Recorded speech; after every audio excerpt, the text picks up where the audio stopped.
پھر جب موسیٰ نے مدت پوری کر دی اور اپنے گھر کے لوگوں کو لے کر چلے تو طور کی طرف سے آگ دکھائی دی۔ وہ اپنے گھر والوں سے کہنے لگے کہ تم یہاں ٹھہرو، مجھے آگ نظر آئی ہے، شاید میں وہاں سے رستے کا کچھ پتہ لاؤں یا آگ کا انگارہ لے آؤں تاکہ تم آگ تاپو۔ سو جب اس کے پاس پہنچے تو میدان کے دائیں کنارے سے ایک مبارک جگہ میں ایک درخت میں سے آواز آئی کہ اے موسیٰ، یہ میں ہوں اللہ، تمام جہانوں کا پروردگار، اور یہ کہ اپنی لاٹھی ڈال دو۔ سو جب انہوں نے دیکھا کہ وہ حرکت کر رہی ہے گویا سانپ ہے تو پیٹ پھیر کر چل دیے اور پیچھے مڑ کر بھی نہ دیکھا۔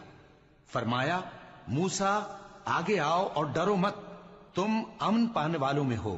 اپنا ہاتھ گریبان میں ڈالو تو بغیر کسی عیب کے سفید روشن ہو کر نکل آئے گا، اور خوف دور کرنے کی غرض سے اپنے بازو کو اپنی طرف یعنی سینے سے ملا لو۔